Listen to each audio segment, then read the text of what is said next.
And guys, for today's videos, andito po kami ngayon sa Kulong-Kulong Beach. Ayan, meron po tayong lalapitan dito. Kapag kami pumupunta dito, nagkakataong taib, kaya hindi ko ito mapuntahan. Ayan, ngayon, sabi lang, hibas.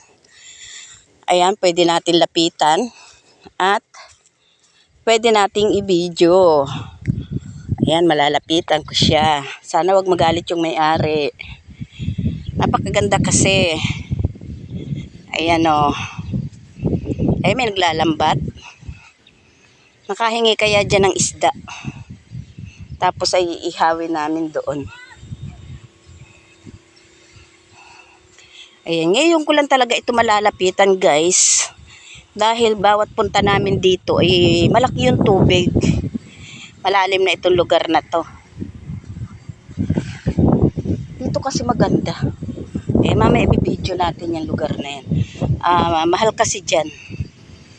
Ayan o. Ito kasi lumulutang ito kapag pagka malaki yung tubig. Ayan o. Wow! Ang ganda-ganda niya. Ayan. Style barko siya. O diba? Napakaganda dito kapag kayong malaki ang tubig. Dahil ito ay lumulutang. Ayan, lumulutang ba?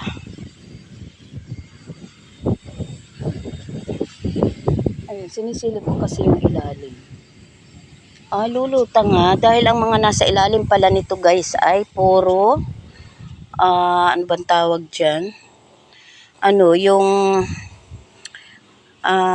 balding malalaki. Banyera bang tawag doon? Hindi. Yung basta yun na. Ayan, dito kasi maganda sana.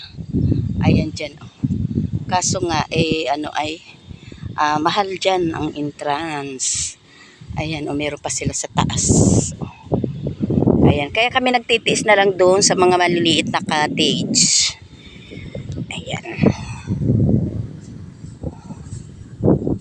Ayan, shout out po doon sa lahat ng aming mga subscribers, sa aming mga viewers, sa aming mga silent viewers, sa aming mga OFW na mga talaga namang sumusuporta sa ating munting channel.